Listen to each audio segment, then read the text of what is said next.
হাজার বছর ধরে আমি পথ হাঁটিতেছি পৃথিবীর পথে, সিংহল সমুদ্র থেকে নিশীথের অন্ধকারে মালয় সাগরে। অনেকে ঘুরেছি আমি বিম্বিসার অশোকের ধূসর জগতে, যেখানে ছিলাম আমি আরো দূর অন্ধকারে বিদর্ভ নগরে। আমি ক্লান্ত প্রাণ এক, চারদিকে জীবনের সমুদ্র সফেন। আমারে দুদণ্ড শান্তি দিয়েছিল নাটোরের বনলতা সেন। চুল তার কবেকার অন্ধকার বিদিশার নিশা, মুখ তার শ্রাবস্তির কারুকার্য।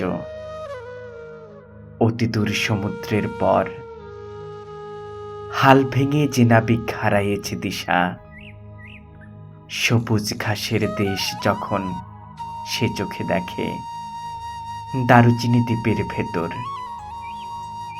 তেমনি দেখেছি তারে অন্ধকারে। বলেছে সে, এতদিন কোথায় ছিলেন? পাখির নীরের মতো চোখ তুলে নাটোরের বনলতা সেন। সমস্ত দিনের শেষে শিশিরের শব্দের মতন সন্ধ্যা আসে, ডানার রৌদ্রের গন্ধ মুছে ফেলে চিল। পৃথিবীর সব রং নিভে গেলে পাণ্ডুলিপি করে আয়োজন।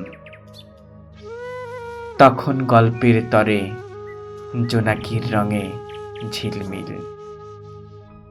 সব পাখি ঘরে ফেরে, সব নদী ফুরায় এ জীবনের সব লেনদেন।